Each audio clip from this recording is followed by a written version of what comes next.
जय हिंद। आज हम लोग इस बाथरूम में झीरी कटिंग करेंगे। झीरी कटिंग करने के बारे में आप सभी को पता होगा कि किस तरह से झीरी कटिंग किया जाता है।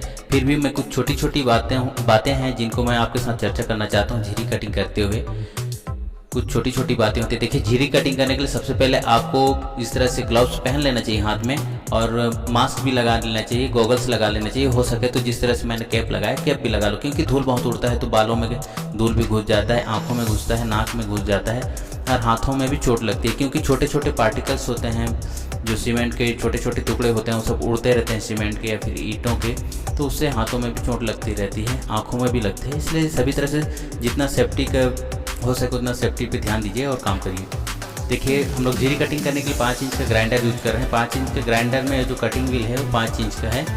जो टाइल्स कटिंग व्हील होती है, मार्बल कटिंग व्हील होती है, ग्रेनाइट कटिंग व्हील, ये 5 इंच का है। 5 इंच का मैं इसलिए यूज़ कर रहा हूँ क्योंकि 5 इंच का यूज़ करने से ब्लेड जो है ज़्यादा गहराई तक, मतलब झीरी के अंदर तक जाएगा, मतलब लगभग 1 इंच का कटिंग करती है। 5 इंच का ग्राइंडर से करने से 1 इंच का अगर कटिंग होता है तो हम 1 इंच का अगर पाइप हमको यहाँ लगाना होगा तो एक ही बार में फिक्स हो जाता है, क्योंकि उस झीरी को हमको दोबारा कटिंग करने की ज़रूरत नहीं पड़ती है। अगर 4 इंच की ग्राइंडर में करेंगे तो उसमें भी 4 इंच का ग्राइंडिंग व्हील लगती है, कटिंग व्हील लगती है, तो उसका लगभग आधा इंच का आसपास ही कटिंग होता है। तो आधा इंच में 1 इंच का पाइप लगा नहीं सकते, उसको फिर से हमको छेनी हथौड़ी से और गहरा करना पड़ता है झीरी को, तो उसमें मेहनत थोड़ा ज़्यादा लगता है। अगर 5 इंच का ग्राइंडर है और इस तरह से 5 इंच का व्हील उसमें लगाओगे और काम करोगे तो अंदर तक कटता है, तो आसान होता है। इसलिए मैं 5 इंच का यूज़ करता हूँ। आप 5 इंच का अगर आपके पास है तो आप लोग 5 इंच का यूज़ कर सकते हैं, वरना 4 इंच के ग्राइंडर में भी आप कटिंग कर सकते हैं। कई लोग 4 इंच के ग्राइंडर में 5 इंच की कटिंग व्हील लगाते हैं। इस तरह से आपको बिल्कुल नहीं करना है, कभी भी नहीं करना है। 5 इंची कटिंग व्हील को 4 इंच की ग्राइंडर में कभी नहीं लगाना है, क्योंकि ग्राइंडर में लिखा रहता है कि ग्राइंडर का आरपीएम कितना है। आरपीएम मतलब रनिंग पर मिनट, कि मतलब पर मिनट में कितने राउंड रनिंग करता है, वो लिखा रहता है 1200, 800 जो भी हो। और कटिंग व्हील के ऊपर भी लिखा रहता है कि ये कितने आरपीएम वाले डिस्क, मतलब कोई ग्राइंडर में लगाना है, इसको कितने आरपीएम में सही तरीके से काम करेगा जो व्हील रहता है वो। तो कटिंग व्हील में देख लीजिए और आपकी ग्राइंडर में देख लीजिए, दोनों का अगर आरपीएम सही बैठता है तो लगा सकते हैं। लेकिन 5 इंच की जो कटिंग व्हील है उसके लिए ज़्यादा आरपीएम की ज़रूरत पड़ती है, ज़्यादा रनिंग पर मिनट होना है, उसका स्पीड ज़्यादा होना है। तो 5 इंच का कटिंग व्हील को हम 4 इंच के ग्राइंडर नहीं लगा सकते। अगर लगाएंगे तो काम करेगा, लेकिन वो सही तरह से परफॉर्मेंस नहीं देगा। और दूसरी बात क्या है कि मशीन पे लोड आएगा।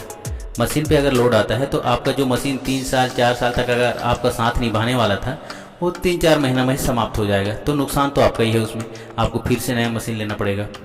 जो 1-2 साइड में आप कमाई करेंगे वो सब मशीन में चला जाएगा।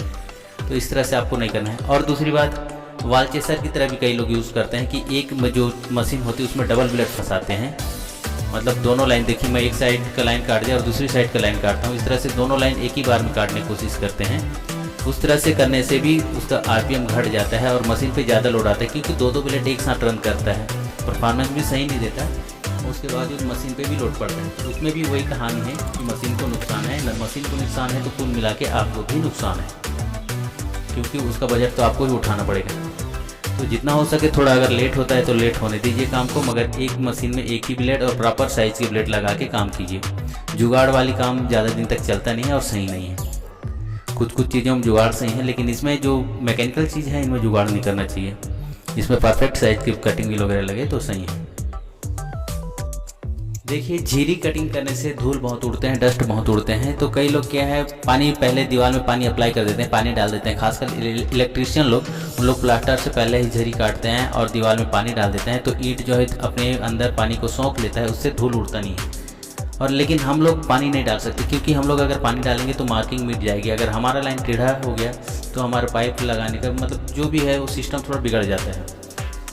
तो लाइन ही हमको जो झीरी जो लगाए हैं, निशान लगाए हैं, लाइन ही नज़र नहीं आएगा तो टेढ़ा मेढ़ा कटेगा। अगर इलेक्ट्रिशियन का काम टेढ़ा मेढ़ा पाइप बीत जाता है तो सब अंदर छुप जाता है, उनका नज़र आता नहीं है, एडजस्ट हो जाता है। लेकिन पाइप लाइन टेढ़ा मेढ़ा होता है तो पूरी फिटिंग भी टेढ़ा मेढ़ा हो जाता है, तो सही नहीं लगता है। इसलिए हम लोग नहीं डाल सकते पानी। अगर पानी डालेंगे तो जो चौक से हम लोग निशान लगाएंगे वो मिट जाएगा। अगर हम लोग नील या उजाले से निशान लगाते हैं वो भी मिट जाता है पानी से, तो इसलिए हम लोग पानी यूज़ नहीं कर सकते। और हो सके जितना भी हो कोशिश करिए आप जब भी झीरी काटे तो प्लास्टर के बाद ही काटे, पहले प्लास्टर होने दीजिए, उसके बाद बाथरूम में काम कीजिए। जो आप झीरी काटेंगे उसको आप खुद से मसाला से उसको भर सकते हैं, उसमें ज़्यादा फिनिशिंग की ज़्यादा ज़रूरत नहीं, क्योंकि छोटा चौड़ाई कम चौड़ाई में कटा रहता है। मैसन की तरह हमको कुशल होने की ज़रूरत नहीं है प्लास्टर में। हमारा प्लास्टर करने से वो चल जाएगा उतना, जो झिरी कटर है इतना चौड़ाई। तो प्लास्टर के बाद ही आपको कभी भी काम करना है तो प्लास्टर के बाद ही करना चाहिए, इससे मेजरमेंट एकदम सही आता है, आगे पीछे नहीं होता है। देखिए जिस तरह से मैं झिरी 2 लाइन काटने के बाद बीच में और क्रॉस काटा हूँ, इस तरह से क्रॉस अगर हम झिरी को काटते हैं तो इसको निकालने में आसानी होती है, क्योंकि आसानी से निकल जाता है।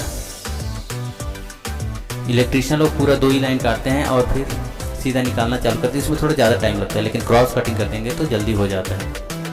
क्रॉस आप भी जब भी झिरी काटते हैं तो बीच में से और क्रॉस निकाल दीजिए, तो आपका जो काम 20-25 मिनट में होने वाली काम 25 मिनट की काम 15 मिनट में हो जाएगा।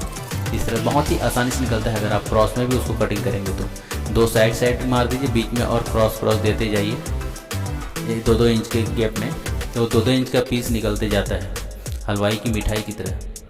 तो देखिए हम लोग झिरी कटिंग करने के लिए 226 mm की जो है ड्रिल यूज़ करेंगे, उसमें इस तरह के पतला वाले चपटी वाली जो सीजल बीट होती है वो लगाएंगे। और इस तरह से आप छेनी भी यूज़ करते हैं, छेनी और दूसरा जो है हथौड़ी, छेनी और इस तरह की हथौड़ी के और छेनी की सहायता से भी आप लोग इस तरह से निकाल सकते हैं। इसमें थोड़ा लेट लगता है, मैनुअल होता है तो, लेकिन इस तरह से देखिए मैं कट करते हूँ, बीच में क्रॉस कटिंग किया हूँ तो ये भी आसानी से निकल रहा है छेनी से भी। ये देखिए पीस निकलते जाता है। तो इस तरह से क्रॉस में अगर करेंगे तो जल्दी से निकल जाएगा।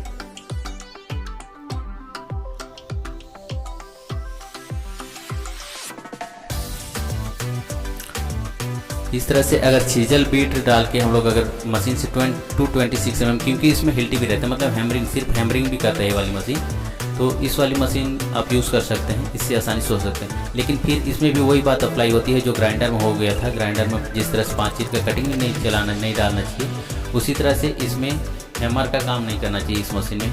चलो इस तरह से थोड़ा बहुत चिपिंग कर सकते हैं, अगर इसमें फंक्शन दिया है, चिपिंग करने के लिए दिया है, ब्रेकर का दिया है तो, लेकिन बड़ा काम नहीं कर सकते। जिस तरह से छत में होल करना या फिर बीम तोड़ना, उस तरह की काम ना करिए, क्योंकि ड्रिल मशीन है तो इसको ड्रिल की तरह ही यूज़ करना है।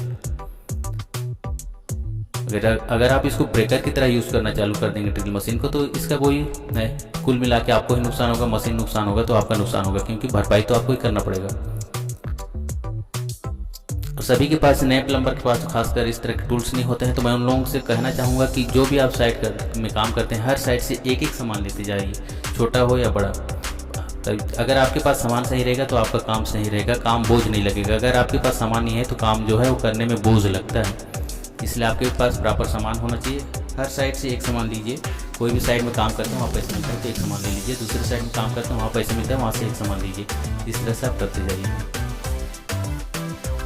अगर आप नए हैं, इस चैनल नए हैं, पहली बार देख रहे हैं, तो प्लीज़ वीडियो को लाइक कर दीजिए, शेयर कर दीजिए, सब्सक्राइब कर दीजिए चैनल को, और ऑल पे बेल आइकन को दबा दीजिए, ताकि मैं जब भी वीडियो डालूं आपको नोटिफिकेशन मिले। तो ठीक है, आज के लिए इतना ही है, मिलते हैं अगले वीडियो में, फिर से मिलेंगे। देखिए ये लाइन इस तरह से जाएगा, इस तरह से ऊपर से नीचे उतर जाएगा, पानी ऊपर से आएगा छत से। आज के लिए इतना ही। जय हिंद, जय भारत।